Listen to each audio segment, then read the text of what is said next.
Good afternoon. Good to see everyone. We always speak about, inches make the difference in the game of football. You're fighting for those inches, and really you're fighting for those blades of grass, which we speak to our football team all the time. And I think last week's football game was great evidence that 4 to 6 plays can be the difference between winning and losing, and you never know what 4 to 6 plays are going to be as the game continues to work itself out. But there were a number of plays that not one single play cost us the football game, but it's, I think, an accumulation, a cumulative effect as you continue to move forward. We talk about playing winning football. You take a touchdown off the board, and you can't take 7 points off the board, and we come away with 0 points. Trips to the red zone, you have to kick touchdowns. You can't kick field goals. 3rd and 1, that's the difference between winning and losing. We don't maintain possession. We have to kick the football. 3rd and long, last drive, you got to get out the field. You have to find a way to impact the quarterback and make a play. We didn't do that. Red zone efficiency I just spoke about. So when you look at the nuances that go throughout the course of the game, there were some things that we did well, and obviously things we need to improve on in our last game versus Kentucky. I thought our defense played well enough to win. I thought they did a great job of getting back to, we talk about ball disruptions and taking the football away, and I thought they did a great job. But at the end of the day, it comes down to making plays when the game's on the line. And we didn't make the plays necessary to win the football game. I give Vanderbilt credit, they did. And now we move on. Where are we at? We go on the road, and we're looking to win on the road. And our whole goal is to be 1-0. 1-0 after this week, 1-0 to start the progression of the offseason to continue to improve and get better. Kentucky is a very talented football team in terms of team speed. They're going to challenge us defensively at getting the ball out in the perimeter. Another athletic running quarterback. Defensively, big, strong, physical up front. Their defensive front play a lot of man coverage. And again, we have to prove that we can go on the road and win football games, and there's a lot to play for. And I think our players understand that. The great thing is watching their body language yesterday. Everyone was in the building. Everyone was watching film. So I'm excited to see their temperament and their demeanor today, but we're still playing for a lot. And we're working to be 1-0 this week and carry that momentum into the offseason. So I'll answer any questions you may have. What do you, with the ball and go down like the week, what do you use as the motivation? That road game, when you got ready to school? Well, first of all, if you're a competitor, it's another opportunity to compete. We always talk about competitive character in our football program. So that's first and foremost. You're representing the University of Tennessee. It's another opportunity. For our younger players, it's another opportunity to continue to put their football identity and their football resume on film as we continue to build this football program and move forward. It's a last opportunity for our seniors of ever representing the University of Tennessee. So there's a lot of things at stake Saturday night. I know that the offensive issues were beyond just Josh, but is there any thought going forward of giving Nate Peterman a chance to work some plays in the final game? Josh Dobbs would be our starting quarterback. And I think Josh has continued to progress. I thought Saturday he showed his age a little bit. He rushed his progressions. He had done a great job of going from A to B to C or 1 to 2 to 3, and everything was kind of happening very fast for him. So I thought he showed a little bit of his age Saturday night. But again, Josh has already been in, and that's the maturation phase of a young quarterback playing. What's your offensive game has 3 touchdowns, scored 8? That's kind of the reason for kind of the slides and the problems there. Well, I think it's not one area. I think it's a combination of a lot of areas. First of all, I just spoke about it, red zone efficiency. We have to score touchdowns in the red zone. I think it's critical mistakes at critical points in the game, whether it's illegal procedure, a drop pass, a misread, negative yardage football play, and all those things start a snowball effect. So I think it's been a combination of a lot of little things, and as we all know, the little things add up to the big things. Any difference in Butch conference he's a very poised young man. Coach, you talked about the seniors, and one of those seniors, Daniel Hood, was in here very emotional after the game on Saturday, talking about you and how Tennessee finally had the right guy. What does it mean to hear that from a fifth-year senior, somebody who's been through so much and got that buy-in that you talked about? Well, first of all, Daniel Hood has given this football program everything and more so than what he has. And he has great character, he's competitive, and he has an affinity for the University of Tennessee in his football program. He's been a tremendous resource for me coming in here, and he's been a great spokesperson for our senior class and our entire football team. And, you know, they've been through a lot, and that's why, you know, when I sat in here Saturday night, I was disappointed and I hurt for them because they have been through so much. But again, we have one more opportunity left as Team 117 as a football family, and then we'll move it on to the next year. So he's brought so much, but, you know, I think when it comes from him, it's credibility, and he's been a great, I think, illustration to our younger players about the buy-in and what you need to do, and understanding that, you know, greatness, you know, being good to being great, you have to do things outside. You have to do it on your own. You know, you have to come in and you have to do the extra. You know, work in your hand strength, one-on-one pass rush, working the sled on your own. When practice is over with, the great players go over and they do the extras. They work on their craft. To be a great football player, you have to constantly work on your craft. And not only on the field, but off the field, in the classroom, studying film, having the FBI that we talk about on a day-to-day basis, the football intelligence that's associated with playing the game. And to be great, you have to do that stuff. You have to work the game on your own. And so those are all great points as we continue to grow and build our football program. You talk about the process a lot. You have one game really to the end of, I guess, the process for the year. And other than the record, when you look at it from start to finish, what do you judge? How do you tell if our process worked, we did a great job, we did an okay job? What all qualities would you judge? Well, I think that's a great question when you ask that, because, you know, everyone looks at the win-loss record. And I say it every week, is as the caretaker of Tennessee football, you have to step aside, and everyone hurts, and everyone's emotional, and everyone has scars. And, you know, we do as coaches as well. When you invest so much in your players, in your football program, in winning, a lot goes into it. But I have to be able to step back, take the emotional side out of it, and look at the progression from December to where we're at right now. I see tremendous strides. From the mentality of our football team, to the energy, to the work ethic, to all the demands that we've placed upon them, our style of play, the standard, the expectation. That all means for people who don't play sports, they don't get that. They just think you roll the footballs out when you play on Saturday.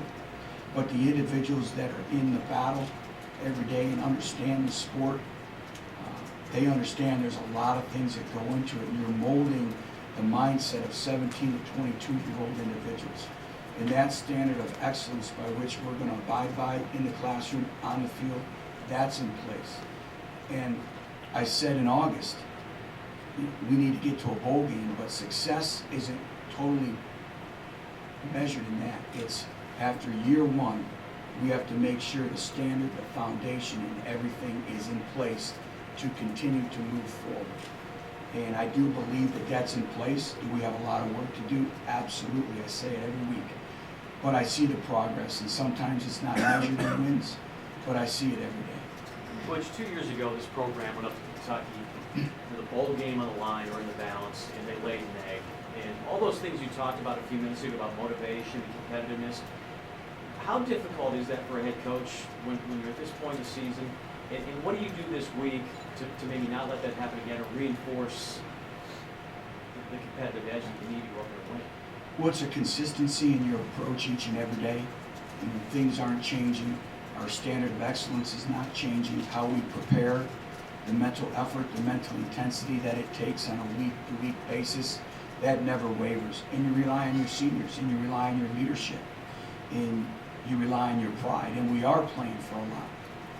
And we're playing for our seniors as well. So there is a lot at stake. And, you know, this game, you never take this great game for granted. You never take playing at the University of Tennessee for granted. I keep saying it, it's an honor and a privilege to play here. So it's another opportunity. It's the last opportunity. Our life expectancy of Team 117 is down to so many days. And we have one more opportunity as a football team, and then there'll never be another Team 117. So there is a lot to play for, and that's something that we'll continue to talk about. But if you have individuals who have competitive greatness that love to compete, it doesn't matter the circumstances. You compete each and every day. Progressing, we'll know more a little bit later today. He's day-to-day, and I'll know more as the week progresses. But right now, he's listed as day-to-day. But you've been watching the film, and Josh Dobbs made those 2 early interceptions.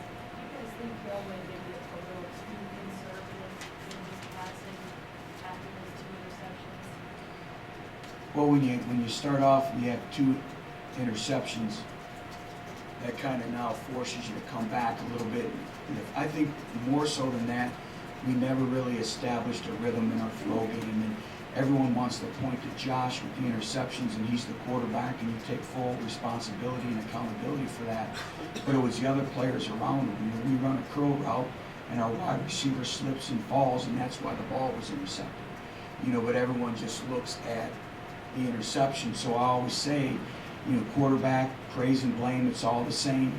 And I think that's a great indication is the other players around him. I said it Saturday night when we lost Marquez, a big chunk of our offense was removed. And it's up to the receivers and the running backs and the tight ends to paint clear pictures for the quarterback. On a scramble drill, our receiver's supposed to come downhill at an angle. He didn't come downhill at an angle. Yeah, he has to throw the football away and learn to play another down, and sometimes 4th down is a great play because it's the only play, and we play field position because we knew it would be a field position game.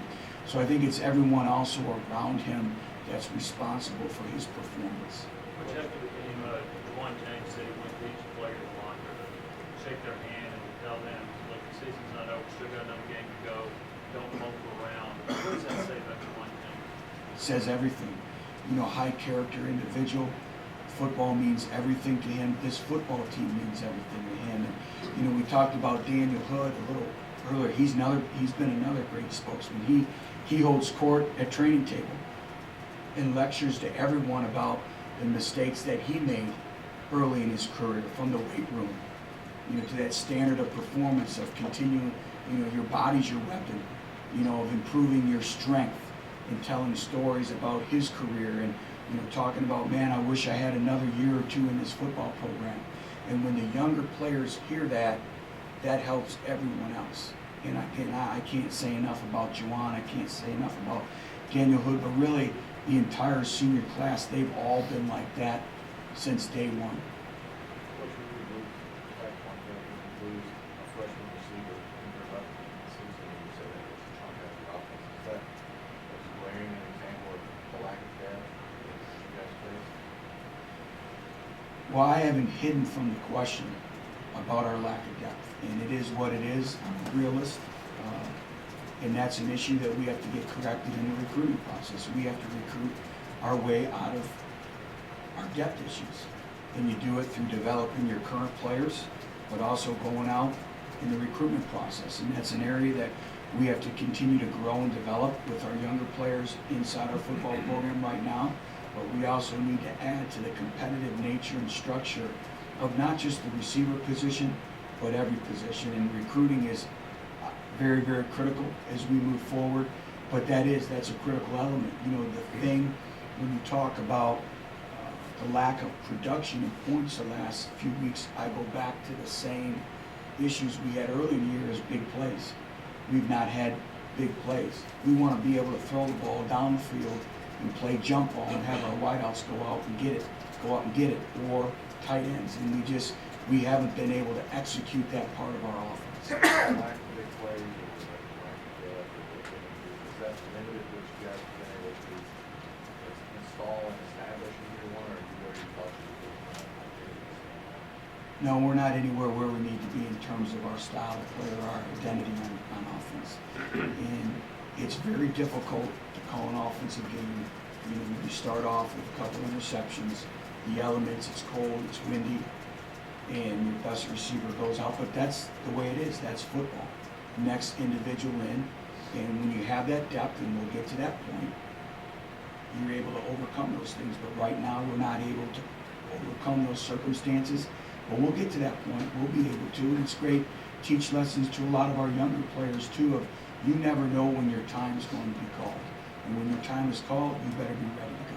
Defensively, we're closer this season to 11 games to establish, and we have any schematics to do. Yeah, I think we've established in terms of our identity and our style of play, in which the standard and expectations by which we're going to play football here.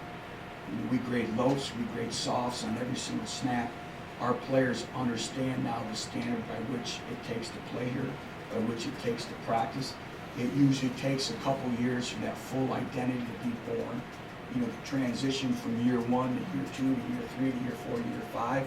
You know, the established programs is night and day, but that foundation is in place, and that is one of the positives that has occurred this season. So that standard, that expectation is in place. When we go out for spring football in a few months, our players will know where they're going, they'll understand the effort that's needed, the mental effort, the mental intensity that it takes to prepare for practice. They will understand that. Now we're going to have a lot of newcomers, which is exciting too with all the mid-year enrollees. But again, now we'll rely on our older players to teach them. So I see a lot of progression in terms of that. Butch, it's up. How do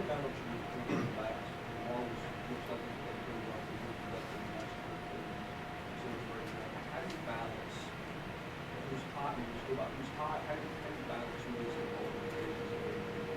Well, if an individual's hot, we're going to feed them, and till they can go no more. And the luxury we've had is Marlon Lane has given us some great reps, and Rajon Neal has played winning football for us.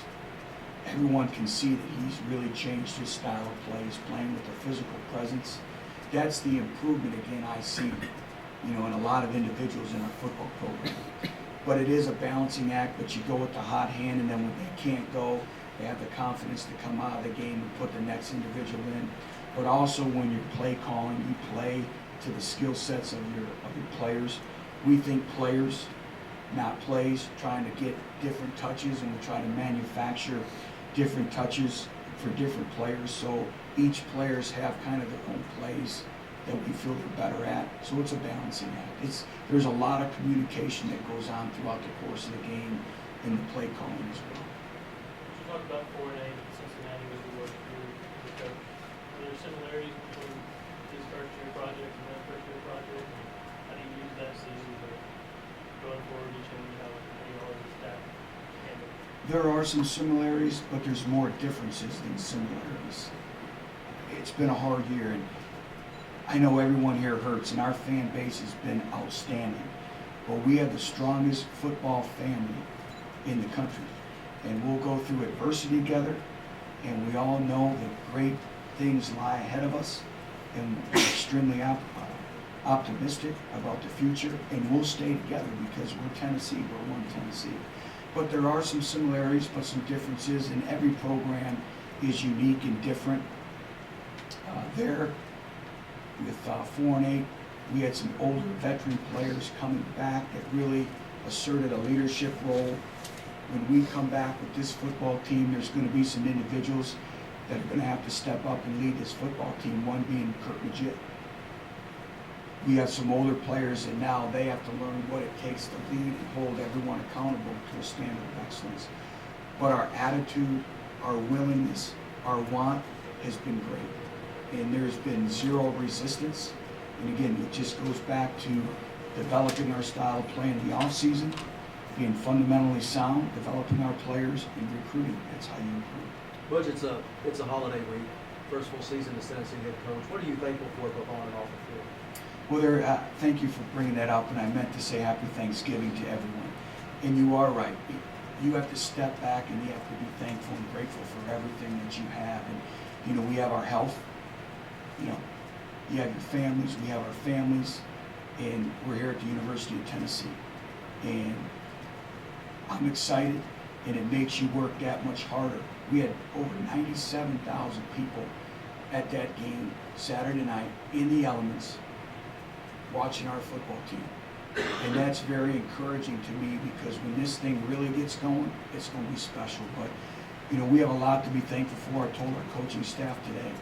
And we're where we are where we're supposed to be. And I think there's days like this and times like this you have to step back, and there are a lot of things to be thankful for. Being the final week, will you do anything special with the guys this week? I mean, next, you know, the final week for the seniors, et cetera? It'll be a consistent approach. We'll do some different things Thursday, with it being the seniors' last practice. So we'll do a couple things there within the traditions of Tennessee football. You know, things that have gone on for a very long period of time here. That's something that we value, our traditions, and we'll continue to do that. We'll eat Thanksgiving Day dinner Wednesday night as a football family.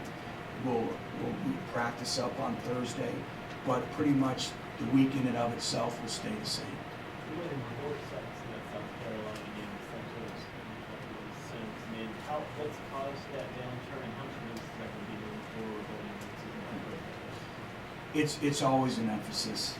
You know, it's all about impacting the quarterback. That's what it's all about.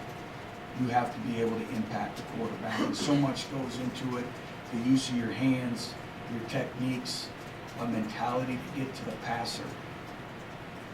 And that's something that, in order to win football games, we had that opportunity at the end of the drive, and we weren't able to do that. And that's something that's always a point of emphasis, and we just need to continue to work on it and get better and better with it.